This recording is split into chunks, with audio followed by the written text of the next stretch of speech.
अस्सलाम वालेकुम बच्चों उम्मीद है आप सब हैरियत से होंगे। बच्चों फोर्थ वीक का हमारा लेक्चर नंबर 4 है, जिसमें आज हमने टॉपिक स्टडी करना है, that is diffraction grating. Diffraction का फिनोमिना क्या होता है, डायफ्रैक्शन अगर किसी एक स्लिट में से हो तो उस केस में क्या होता है, और ये सारे फिनोमिना हम पहले पढ़ चुके हैं बच्चों। तो आज का टॉपिक अगर आपको पहले टॉपिक समझ आए तो कोई ऐसा इतनी मुश्किल चीज़ नहीं है। ठीक है, तो अभी स्टार्ट करते हैं हम अपने आज के टॉपिक से, that is diffraction grating. Diffraction grating बच्चों, हमारे पास एक ग्लास प्लेट होती है जिसके ऊपर बहुत ही पैरेलली अरेंज्ड होती हैं आपकी स्लिट्स अरेंज्ड होती हैं। मतलब ये देखो, आपके पास ये टिपिकल एक डायफ्रैक्शन ग्रेटिंग है जो कमर्शियली अवेलेबल है, कमर्शियल स्केल पे आपको मिलती है।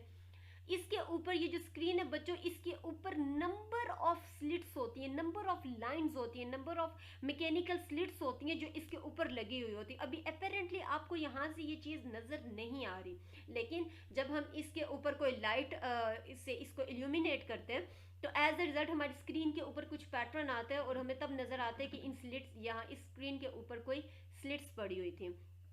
तो जो टिपिकल बच्चों आपके पास कमर्शियली अवेलेबल होती हैं डायफ्रैक्शन ग्रेटिंग्स, वो ऑलमोस्ट 1 सेंटीमीटर की होती हैं, और उसके ऊपर जो नंबर ऑफ लाइंस होती हैं, जो नंबर ऑफ स्लिट्स होती हैं, वो तकरीबन 400 से लेके 5000 तक, ये नंबर आपकी बुक में भी गिवन है। 1 सेंटीमीटर रीजन के अंदर 400 से लेके 5000 तक की आपके उसके ऊपर लाइंस बनी हुई होती हैं। तो अब बच्चों अगर आप स्केल से देखो तो 1 सेंटीमीटर कितना छोटा सा है, उसके ऊपर 400 से लेके 5000, इसके दरमियान कोई भी नंबर हो सकता है। ठीक है, इतनी लाइंस प्रेजेंट होती हैं। अब अगर हमने ये देखना हो कि इसमें से डायफ्रैक्शन, इस ग्रेटिंग के अंदर से डायफ्रैक्शन कैसे होती है, लाइट कैसे डायफ्रैक्ट होती है, तो हम क्या कंसीडर करेंगे कि एक parallel beam of monochromatic line consider करेंगे। बिल्कुल ये वही चीज़ है और ये वही फिनोमेना है बच्चों जो मैंने आपको diffraction through a narrow slit पढ़ाया था, कल के टॉपिक की चीज़ है। अब इसमें से आपके पास क्या होगा कि लाइन से कन्वेक्स मिरर पड़ा हुआ है, यहाँ से रेज ऑफ लाइट आई, इस रे ने, जो रे बी है आपके पास, इसने कोई एक्स्ट्रा डिस्टेंस ट्रैवल किया, मीन्स उसका ये वाला पाथ डिफरेंस आ गया। फिर हमारी रेज ऑफ लाइट कुछ कन्वर्ट हुई तो हमें एक सेंट्रल स्पॉट मिला, वो किसकी वजह से मिला, ड्यू टू कंस्ट्रक्टिव इंटरफेरेंस की वजह से मिला। और यहाँ से हमने इसका क्या कैलकुलेट किया था बच्चों, पाथ डिफरेंस कैलकुलेट किया था। वो हमारा किसके इक्वल आया था, that was equal to d sine theta is equal to n lambda. हमारे पास ये इक्वेशन आई थी। बिल्कुल सेम वही चीज़ है बच्चों, इस केस में भी हमारे पास यही इक्वेशन आती है, that is d sine theta is equal to n lambda. अब यहाँ से हमें पता क्या चलता है, अब बच्चों ये जो दो लाइंस होती है ना, दो आप दो यहाँ पे रेस के दरमियान का जो डिस्टेंस, या दो स्लिट्स के दरमियान का जो आपस का डिस्टेंस है, दो स्लिट्स के दरमियान का डिस्टेंस है, वह उसको बच्चों क्या कहते हैं, that is known as grating element. उसको हम डिनोट करते हैं स्मॉल डी से, और उसको आती कैसे है आपके पास ग्रेटिंग एलिमेंट, जो आपके पास टोटल आपकी ग्रेटिंग की लेंथ होती है उसको आप डिवाइड कर देते हो नंबर ऑफ स्लिट से। यानी इस ग्रेटिंग की जितनी लेंथ है उसको आप डिवाइड करोगे इस स्क्रीन के ऊपर या इस ग्रेटिंग के ऊपर कितनी नंबर ऑफ लाइंस है, यानी कितनी स्लिट्स हैं, उसको अगर आप डिवाइड करोगे तो आपके पास क्या आ जाएगा, ग्रेटिंग एलिमेंट आ जाएगा।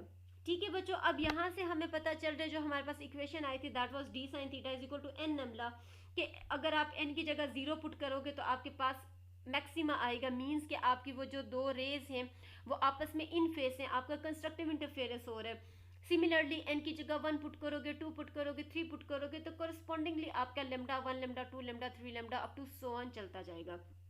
तो एक जनरलाइज स्टेटमेंट क्या है हमारे पास पाथ डिफरेंस कैलकुलेट करने की, that is d sine theta is equal to n lambda. अब बच्चों इस इक्वेशन को अगर हम थोड़ा सा रीअरेंज करें और हम ऐसे लिख लें, यहाँ से साइन थीटा की वैल्यू फाइंड करें, तो साइन थीटा किसके इक्वल है, n lambda divided by d. तो हमें क्या पता चल रहा है कि जैसे जैसे हम अपनी जो ये ग्रिड एलिमेंट है, ग्रेटिंग एलिमेंट है, इसको अगर हम कम करते जाएंगे, मीन्स कि अपनी लाइंस को थोड़ा सा नैरो करते जाएंगे, बहुत ज़्यादा करीब लाते जाएंगे, तो करस्पॉन्डिंगली हमारी थीटा की वैल्यू क्या करेगी, इंक्रीज करेगी।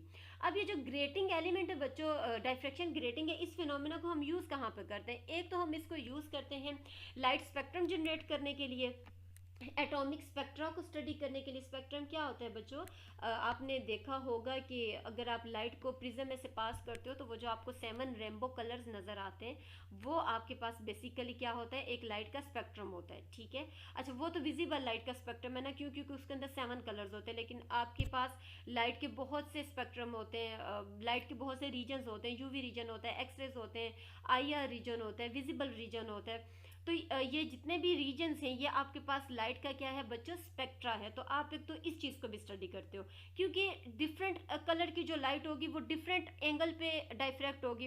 रेड कलर की लाइट कुछ और एंगल पे डाइफ्रैक्ट होगी, ब्लू कलर की लाइट कुछ और एंगल पे डाइफ्रैक्ट होगी।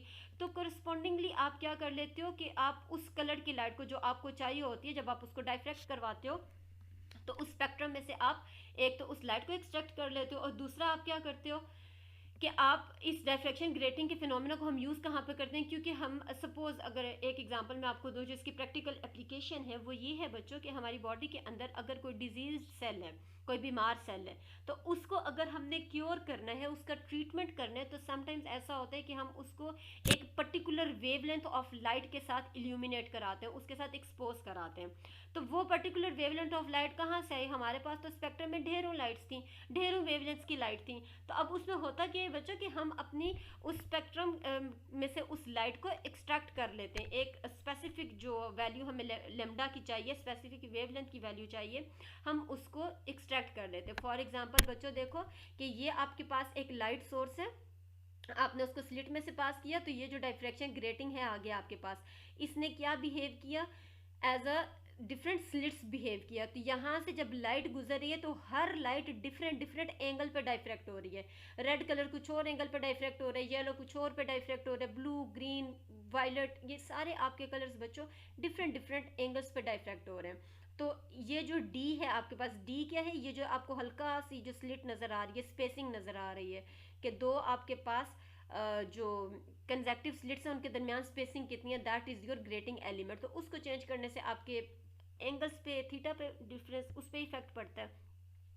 और दूसरी बात ये कि बच्चों, एक तो आप इसको एटॉमिक स्पेक्ट्रा को स्टडी करने के लिए यूज़ करते हैं, आप इससे डिजीज सेल को क्योर करते हो। और तीसरी बात ये बच्चों कि आप देखो ये हमारे पास एक एक्सपेरिमेंटल प्रूफ भी आ जाता है कि लाइट हमारी जो है वो as a form of wave act कर रही है, क्योंकि अगर ये एज अ पार्टिकल एक्ट कर रही होती है तो लाइट यहाँ से आके ना सीधी इस स्क्रीन के ऊपर 1 2 3 4 5 6 7 8 जितनी लाइंस हैं वो उतनी लाइंस बन जाती, तो ऐसे आपको ये कलर्ड फॉर्म में नज़र ना आती। तो ये जो आपको दिख रहे हैं, ये जो फ्रिंजेस बनते हैं एट द एंड, ये कंफर्म करती है कि आपकी लाइट की वेव नेचर है। नेक्स्ट टॉपिक है बच्चों diffraction of X rays by crystals. Last topic है ये आपके इस चैप्टर का। इसमें क्या होता है बच्चों की एक्स रेज क्या होती हैं, एक्स रेज हमारे पास इलेक्ट्रोमैग्नेटिक रेज होती हैं, मीडियम इंडिपेंडेंट रेज होती हैं, और बहुत ही शॉर्टर इनकी वेवलेंथ होती है। शॉर्टर वेवलेंथ है तो इट मीन्स कि इनकी जो एनर्जी है वो बहुत ज़्यादा है। अगर आपको ये रिलेशन याद हो, एनर्जी और वेवलेंथ का आपस में इन्वर्स रिलेशन होता है, E is equal to h f होता है, और E is equal to h c by lambda होता है। एच आपका प्लैंक्स कॉन्स्टेंट होता है, सी आपकी स्पीड ऑफ लाइट होती है, और लेमडा आपकी वेवलेंथ ऑफ लाइट होती है। तो इनवर्सली प्रोपोर्शनली ये एक दूसरे की, जहाँ पे एनर्जी ज़्यादा होगी वहाँ पे वेवलेंथ कम होगी, जहाँ पे वेवलेंथ कम होगी, वेवलेंथ ज़्यादा होगी वहाँ पे एनर्जी कम होगी। तो अब जो एक्सरेज है उनकी जो वेवलेंथ है वो बहुत कम है, 10⁻⁻10 मीटर्स है, यानी इसको एंगस्ट्रॉम बोलते हैं, 10⁻⁻10 को। तो आप इट मीन्स कि इसके पास एनर्जी जो है वो बहुत ज़्यादा है।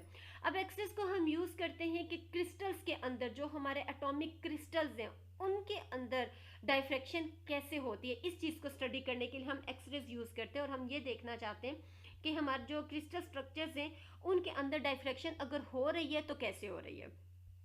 एक साइंटिस्ट थे बच्चों, विलियम एच ब्रैग और William L Bragg. William H Bragg वालिद साहब थे और William H Bragg L Bragg उनके बेटा जी थे। अब इन दोनों बाप बेटे ने किया क्या था, इन्होंने ये एक एक्सपेरिमेंट किया कि उन्होंने एक मोनोक्रोमैटिक मीन्स एक ही कलर की या एक ही वेवलेंथ की लाइट को उन्होंने इंसिडेंट किया क्रिस्टल के ऊपर। अब क्रिस्टल के अंदर बच्चों ये जो लाइन ब्लैक नज़र आ रहे हैं ना आपको, ये वाली और ये वाली, ये प्लेन्स को शो करती है। जो भी आपके एटॉमिक स्ट्रक्चर्स होते हैं, जो क्रिस्टल्स होते हैं, वो उनके अंदर जितने भी एटम्स होते हैं बच्चों वो एक स्पेसिफिक प्लेन्स के ऊपर डिफरेंट डायरेक्शंस में ओरिएंटेड होते हैं। अब ये जो ब्लू ब्लू ब्लू कलर के, आप इनको कंसीडर करो कि ये कोई एटम है, ठीक है, ये अब एक प्लेन ये है आपके पास, दूसरा प्लेन ये है, तीसरा प्लेन नीचे है, चौथा ऊपर, नीचे, बहुत ज़्यादा प्लेन्स है, ठीक है। अब इस पे क्या हो रहा है कि लाइट वेव आ रही है, लाइट वेव आई तो उसको यहाँ पे एक ऑब्स्टेकल मिला, डाइफ्रैक्ट होगी यहाँ से वापस इस प्लेन के ऊपर आके इस एटम के साथ रिफ्लेक्ट बैक हो गई। दूसरी लाइट वेव आई तो वो बजाय पहले प्लेन के जाने के वो दूसरे प्लेन तक पेनिट्रेट कर गई, ठीक हो गया, दूसरे तक पेनिट्रेट कर गई तो वहां से रिफ्लेक्ट बैक कर गई। इसी तरह तीसरी आई वो तीसरे तक गई, चौथी आई वो चौथे तक गई, कोरस्पॉन्डिंगली वो आपकी जो इंसिडेंट बीम और रिफ्लेक्टिव बीम्स वो एग्जिस्ट कर रही हैं। अब जो यहाँ से अगर आप देखो तो ये वाला फिनोमेना आपके पास कौन सा बन रहा है, इंटरफेरेंस होगी, यानी यहाँ से आपकी लाइट वेव्स जा रही हैं, फिर इधर से भी जा रही हैं, तो ये आपके पास इंटरफेरेंस होगा, कंस्ट्रक्टिव हो या डिस्ट्रक्टिव हो, कहीं पे कंस्ट्रक्टिव होगा कहीं पे डिस्ट्रक्टिव होगा, लेकिन हो रहा आपके पास इंटरफेरेंस का फिनोमेना है। तो एक और बात भी आप लोग देखो बच्चों की, ये वाली लाइट वेव इतना रीजन ट्रैवल कर रही है और ये वाली लाइट वेव इतना रीजन ट्रैवल कर रही है। इट मीन्स कि ये जो सेकेंड वाली बीम है, ये पहली वाली बीम के मुकाबले में ये वाला पाथ डिफरेंस जो है ये ज़्यादा ट्रैवल कर रही है। सिमिलरली यहाँ से रिफ्लेक्ट बैक होने के लिए भी वो ये वाला रीजन ज़्यादा ट्रैवल कर रही है। तो अब हमने ये कैलकुलेट करना है कि ये जो ट्रैवल कर रही है पाथ डिफरेंस वो कितना है। बच्चों ये चीज़ याद रखनी है कि जो आपके पास ये आगे इंसिडेंट बीम इस एंगल थीटा के साथ स्ट्राइक कर रही हैं, उसके बाद और यहाँ से आपकी बीम्स रिफ्लेक्ट बैक हो रही हैं, तो ये जो दो आपके प्लेन्स है, प्लेन के दरमियान की जो स्पेसिंग है that is known as your interplanar spacing, उसको डिनोट किया है किससे, डी से, स्मॉल डी से। अब इस चीज़ को स्टडी करते हैं कि ब्रैग्स लॉ की डेरिवेशन हमने करनी है।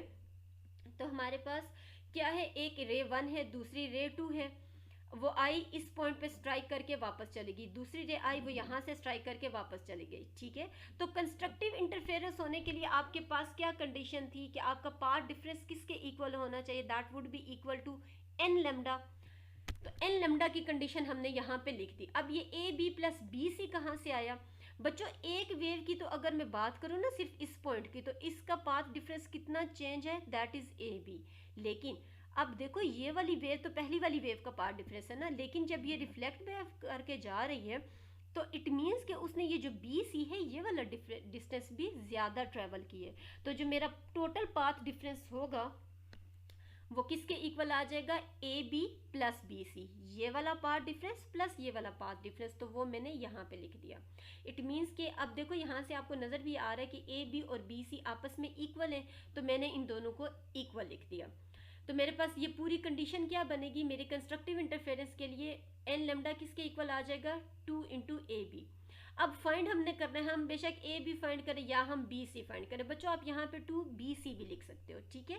लेकिन जब आप यहाँ पे बी सी लिखोगे तो फिर आपने ट्राइंगल भी बी सी वाली कंसिडर करनी है। अब यहाँ पे देखो कि एंगल ऑफ इंसिडेंस और एंगल ऑफ रिफ्लेक्शन आपके पास हमेशा सेम होते हैं, ये इस थीटा के साथ रिफ्लेक्ट बैक कर रही है, ये वाला डिस्टेंस आपको पता है दैट इज डी। तो आपने फाइंड क्या करना है, ये वाला ए बी फाइंड करना है, यानी ये पाथ डिफरेंस फाइंड करना है। पाथ डिफरेंस जैसा कि पिछले हम 2-3 लेक्चर से फाइंड कर रहे हैं और वो सब में सेम ही आ रहा है। यहाँ से सेम कैसे आ रहा है बच्चों, ये देखो आपके पास यहाँ पे क्या आएगा, साइन थीटा। साइन थीटा किसके इक्वल है, क्योंकि आप फाइंड क्या कर रहे हो, ये परपेंडिकुलर फाइंड कर रहे हो। अगर आप इसको टेढ़ा करके अपने फोन को देखो बच्चों तो ये आपके पास परपेंडिकुलर है, ये ए जी आपके पास बेस है और ये डी आपके पास हाइपोटेन्यूज है। तो ए बी आपके पास साइन थीटा किसके इक्वल है, A B divided by d. अब फाइंड आपने क्या करना है, ए और ए बी के दरमियान का डिस्टेंस फाइंड करना है, तो इक्वेशन को रीअरेंज करोगे तो आपके पास क्या आ जाएगा, A B is equal to d sine theta. अब इस ए बी की वैल्यू को आप यहाँ पे इस इक्वेशन में पुट करोगे तो आपके पास क्या आ जाएगा, n lambda is equal to 2d sine of theta. ये आपके पास क्या है बच्चों, ब्रैग्स लॉ है।